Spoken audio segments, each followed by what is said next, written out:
एक तो ढंग से हम लोग को वेतन नहीं सही देता है, तो जब तक रजत मधुबनी में हम गामा नहीं होता जब तक वेतन नहीं देता है। 3 महीना से हम लोग को वेतन रोका हुआ है, न गैस राशन पानी। हम लोग गरीब आदमी रोड में आ गए, क्या करेंगे मैडम आप ही कहिए। कोई नहीं पूछेगा, हम पता नहीं चलेगा के नहीं रहे करना होता। अगर हमको लोगों को मिल जाता तो हम लोग अपने घर में काम करते। महीना में हम लोग को मिलता नहीं है। बताइए, मान के चलिए ऐसे में कोई काम करेगा, इसी द्वारा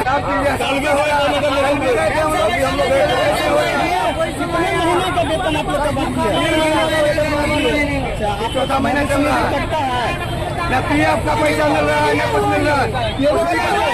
कुछ पैसा का पता नहीं चल रहा है हम लोग को, न पीएफ का पैसा मिल रहा है, न 3 महीना का। मेयर साहब कहाँ चला गया? गरीब का फरियाद नहीं सुनता है। मेयर साहब कहाँ चला गया? शहर का मालिक है मेयर साहब। मेयर साहब गरीब का सुनवाई नहीं लेता है। कहाँ गया स्कूटी?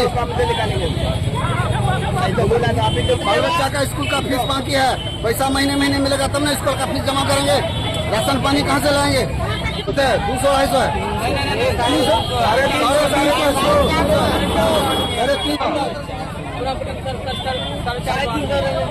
अरे मजदूर उतर चुके हैं, अरे हड़ताल में सबको पैसा नहीं मिला है सर। हाथ जोड़ के प्रार्थना करते हैं नगर निगम से कि हमको गरीब आदमी को नहीं मिलता। आज भी नहीं कोई सुनवाई ले रहा है, अभी भी कोई नहीं सुनवाई। अब जहाँ तहाँ आग लगा देंगे इसे।